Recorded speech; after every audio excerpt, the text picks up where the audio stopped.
que Dieu existe et qui nous prouve vraiment qu'il existe. Des païens, des gens qui disent des choses comme le monsieur qui n'avait pas cru en Jésus, même quand ils étaient sur la croix. Voilà, si tu es vraiment le Fils de Dieu, fais-toi sortir de là avec nous tous. Vous savez, pas le démon, ça ce sont ses paroles.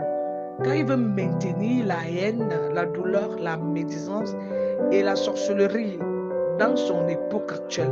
Est-ce que vous savez que les démons qui étaient à l'époque de Jésus, ils sont toujours présents? Ils sont toujours là en train de nous tourmenter, de nous hanter, parce que ce sont les mêmes choses qui reviennent encore aujourd'hui. Où est-ce qu'ils sont passés?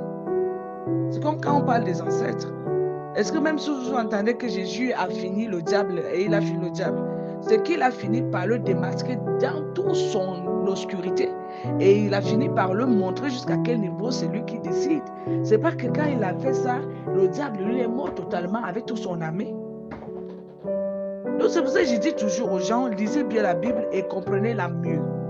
Pour que vous puissiez mieux connaître le sens de la chose.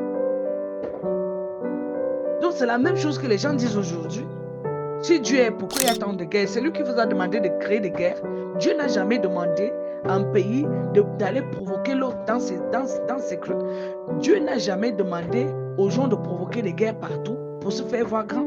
Et quand bien même il parle qu'il ne veut pas, il laisse la paix, il est pour la paix, il est pour l'amour, l'unité et tout, et qui comprend même. L'homme, lui, se sent plus fort dans ce que lui, il maîtrise. Bon, dans ce qu'il croit maîtriser. Il croit maîtriser cela. On ne maîtrise pas Dieu. N'hésitez pas de nous suivre chaque jour pour plus de conseils pratiques qui vous aideront à coup sûr au quotidien. Merci.